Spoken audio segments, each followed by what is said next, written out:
Bonjour à tous et bienvenue donc sur ce nouveau point hebdomadaire de marché avec une semaine qui va renouer avec les statistiques majeures et attendues, notamment du côté des États-Unis. On va lever le pied par contre sur les résultats d'entreprise. On voit tout de suite ça sur la chaîne YouTrading.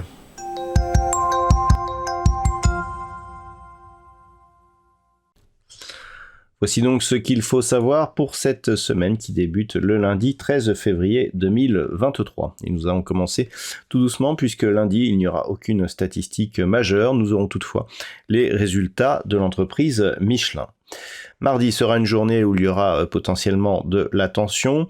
En Grande-Bretagne, nous aurons les chiffres de l'emploi ainsi que les chiffres du chômage, alors que du côté des États-Unis, nous aurons les chiffres très attendus de l'inflation qui seront dévoilés donc en début d'après-midi. En termes de résultats d'entreprise, nous aurons les résultats de Carrefour et du côté des États-Unis, Airbnb et Coca-Cola.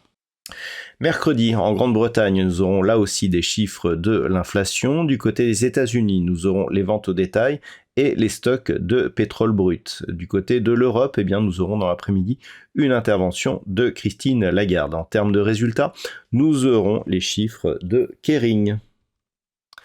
Jeudi sera aussi une journée chargée au niveau des États-Unis puisque dans l'après-midi, eh bien, nous aurons les permis de construire, les chiffres du chômage hebdomadaire ainsi que l'indice manufacturier de la Fed de Philadelphie. Un autre chiffre qui est potentiellement attendu, c'est l'évolution des prix à la production donc qui seront diffusés dans l'après-midi. En termes de résultats d'entreprise, en France, nous aurons les chiffres notamment d'Air Liquide et de Renault. Et enfin, vendredi, en Grande-Bretagne, nous aurons les chiffres de vente au détail, pas de statistiques majeures du côté des États-Unis, et les résultats de la société Hermès. Passons maintenant à l'analyse technique des principaux actifs de marché pour cette semaine, avec l'indice parisien qui ne parvient pas à franchir ici cette zone des 7200 points. On est malgré tout toujours dans une dynamique haussière, puisque sur cette vue en daily, on peut constater ici que les cours restent au-dessus de la moyenne mobile 20 exponentielle. On a même eu un contact ici en fin de semaine dernière. Et donc, globalement, pour cette semaine, il faudra observer ce qui se passe autour de la zone ici 7110, 7115 points, puisque cette zone, après avoir été ici résistance sur toute cette zone d'évolution, a agi comme support depuis donc son franchissement.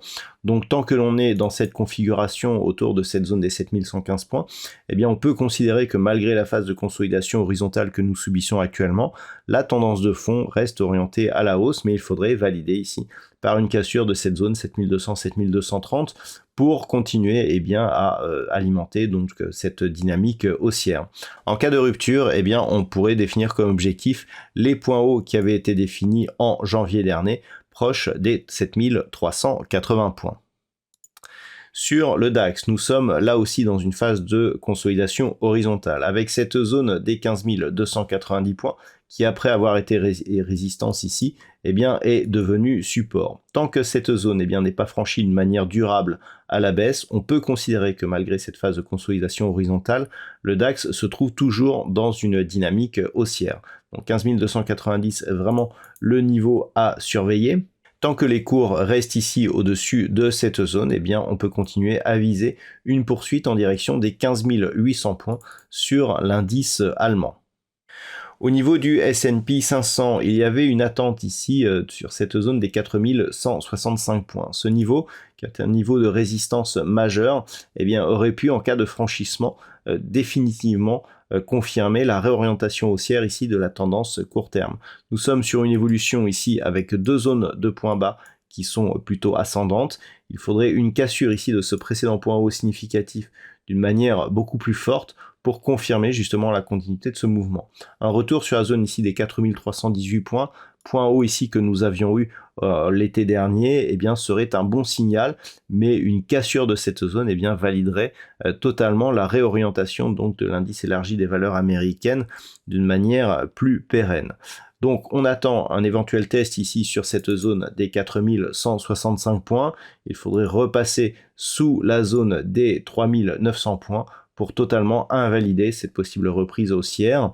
Mais tant que les cours ici évoluent au-dessus de la moyenne mobile 20 exponentielle, on peut considérer que le prochain signal à venir sera justement une rupture de cette zone de résistance. Sur le Nasdaq, nous sommes là aussi dans l'attente d'une configuration de retournement. Nous avons eu de nombreux tests ici sur cette zone des 10 700 points.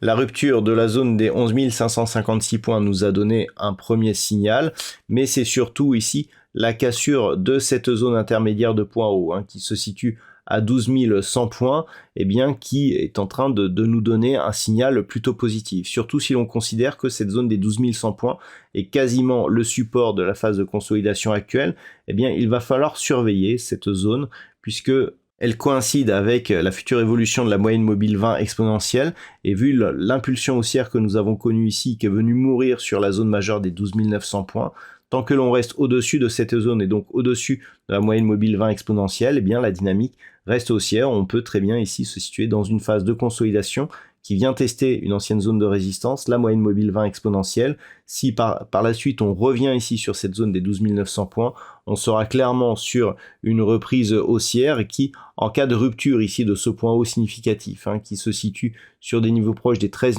750 points, pourrait nous donner un signal de retournement moyen terme sur l'indice des technos américaines. Donc ce sont vraiment des niveaux à surveiller. Il faudrait repasser ici sous cette zone des 11 600 points pour invalider cette possible reprise haussière.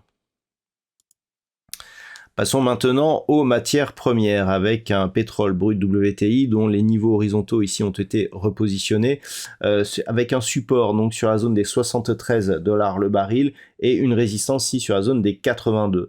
On peut constater que depuis la cassure ici que nous avions connue à l'automne dernier, au mois de novembre, que les cours du pétrole, à part ici cette tentative de cassure donc de la zone des 73, évoluent dans un range que l'on peut considérer actuellement comme un range d'équilibre. Donc actuellement, on est dans une phase de neutralisation, mais lorsque l'on élargit un petit peu la vue, on peut constater que nous sommes plutôt dans une dynamique à prédominante baissière.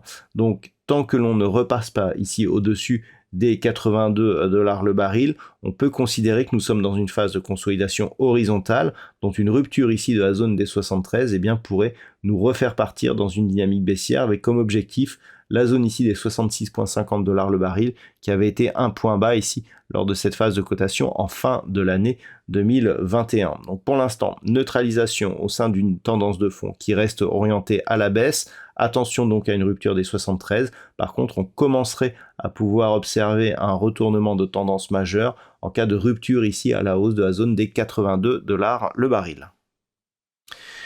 Sur l'or, nous sommes toujours là aussi dans un changement de tendance. Si on regarde un peu ce qui se passait du côté de la vue daily, on avait ici une forte hausse qui était partie de la rupture ici d'une résistance oblique baissière qui définissait donc la tendance moyen terme, avec une forte impulsion ici qui était venue casser la zone des 1760 $ l'once.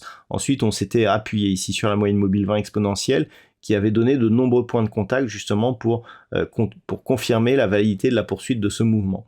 On est venu chercher ici une zone majeure à 1960 $ l'once, et puis suite à cela, il y a eu un mouvement de consolidation, suite notamment à la diffusion des chiffres de bonnes statistiques américaines qui sont venus renforcer le dollar, et on est directement revenu ici sur une zone clairement identifiée à 1860 $ l'once. Depuis, on ne bouge plus trop. Ce que l'on peut constater par contre, c'est que le rebond technique qui a suivi a plutôt validé la moyenne mobile 20 exponentielle comme zone de résistance, donc on est clairement ici sur un potentiel retournement de tendance, avec donc en cas de rupture ici de la zone des 1860 $ l'once, une accélération baissière qui pourrait se produire. Si on trace les retracements de Fibonacci, on peut constater ici que le premier retracement se trouve ici sur ce niveau à 1878 $ l'once et que l'on pourrait ici continuer jusqu'à cette zone des 1828,56 $ l'once. Une rupture de cette zone de retracement viendrait affaiblir donc la précédente dynamique haussière et nous donner comme objectif un retour dans la zone ici 50,61,8, ce qui nous donnerait un objectif ici sur cette zone des 1760, sachant qu'une rupture de cette zone pourrait invalider la poursuite ici de cette dynamique haussière. Globalement, on est toujours ici sur une phase de consolidation d'une tendance qui reste haussière, mais attention donc à la cassure de ces principales zones de retracement en cas de poursuite de la phase de consolidation. Toute cassure à la hausse de cette zone des 1960 $ l'once validerait la poursuite ici du mouvement haussier en direction des précédents points hauts historiques du métal jaune qui se situe à 2070 $ l'once. Au niveau de la paire de devises euro-dollar, nous avions ici une dynamique qui était plutôt haussière. On le voit bien ici sur cette vue en daily. On avait cassé ici la zone des 1,0770, mais après avoir marqué un point haut ici sur un niveau proche des 1,10, eh bien on s'est retourné pour revenir sous cette zone des 1,0770. On est clairement ici dans une dynamique qui est désormais baissière, sous la moyenne mobile 20 exponentielle, et qui pourrait nous provoquer un retour ici sur cette zone des 1.05. Attention, cette double zone ici, 1.0360, 1.05, correspond à deux niveaux qui sont des niveaux majeurs d'un point de vue moyen terme. Un retour sous ces niveaux serait un très mauvais signal pour la suite de l'évolution de la paire de devises euro-dollar qui pourrait repartir ici dans un mouvement baissier. Nous avons une zone ici intermédiaire sur laquelle s'appuie actuellement la paire de devises sur la zone des 1.0670. Cette zone pourra nous donner un premier niveau de repère concernant l'évolution intraday. Une rupture de cette zone eh bien, favorisera un retour sur cette zone des 1.05. On sortirait de cette anticipation plutôt baissière en cas de cassure ici pérenne de la zone des 1.0770. Sur la paire de devises livre sterling contre dollar américain, nous sommes toujours dans un mouvement assez incertain puisque suite à ce double contact ici sur la zone des 1.24, on est revenu tester la zone des 1.20 et comme je vous l'indique depuis maintenant quelques temps, le fait ici d'avoir ce mouvement haussier moyen terme suivi d'une phase de baisse d'un deuxième point haut similaire et d'un retour ici sur cette zone des 1.20 est une première étape. Si la cassure des 1.20 était validée, eh bien on surveillerait avec extrêmement d'attention le point bas intermédiaire ici que nous avons sur un niveau proche des 1,1850 pour éventuellement valider ici un double top qui nous permettrait eh bien d'anticiper une reprise du mouvement baissier avec comme objectif un niveau ici sous la zone des 1,1470, approximativement ici 1.1320. Attention, une cassure de cette zone des 1.20 et de cette zone ici des 1.1850 eh bien, pour nous donner une forte accélération baissière et donc une hausse de la volatilité. Cette zone ici des 1.20, avant ces multiples attaques, était un niveau d'équilibre historique. Une seconde rupture ici de cette zone suite à son retour au-dessus eh bien, serait un signal très négatif pour cette paire de devises. Et enfin, on termine avec les crypto-monnaies et donc le Bitcoin qui ne parvient pas à prolonger ici l'impulsion qui lui avait permis de repasser ici d'un niveau proche des 16 000 à ce niveau ici proche des 24 000 $ pour un Bitcoin. Le fait ici qu'il y ait eu une consolidation la semaine dernière pour le ramener sur un niveau proche des 21 500 est plutôt un aveu de faiblesse. On attendait un retour ici sur une zone proche des 25 200 $ pour un Bitcoin pour éventuellement eh bien, détecter un mouvement de retournement qui aurait été totalement validé en cas de cassure ici de la zone des 30 000. Au lieu de ça, eh bien, on ne vient pas sur cette zone des 25 200. On marque une impulsion initiale mais sans aucun relais. On a eu ici une phase de consolidation horizontale suivie d'une rechute. On revient au contact de la bande de Bollinger inférieure. Attention, tout retour ici, voire cassure de cette zone des 20 000 $ pour un Bitcoin serait un signal assez négatif là aussi. Si on revenait ici sous cette zone, eh bien on se replacerait d'un point de vue moyen terme dans une dynamique fortement baissière pour cette crypto-monnaie avec comme objectif eh bien, un retour sur cette zone de support des 15 850 $ pour un Bitcoin. Et enfin, on termine avec l'Ethereum qui reste ici dans une zone totalement neutralisée d'un point de vue moyen terme. Nous sommes ici dans cette zone d'évolution, donc grossièrement entre 1000 et 1720 $ pour un Ethereum.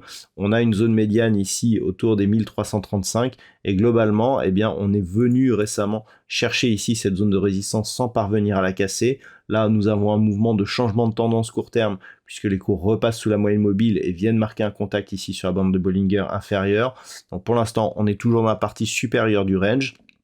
Attention, si on repassait ici sous la zone des 1335 $ pour un Ether, on serait donc dans la partie inférieure, mais globalement, tant que l'on reste au-dessus des 1000 $ pour un Ethereum, eh bien, on reste dans une phase de consolidation horizontale et d'équilibre sur cette crypto-monnaie.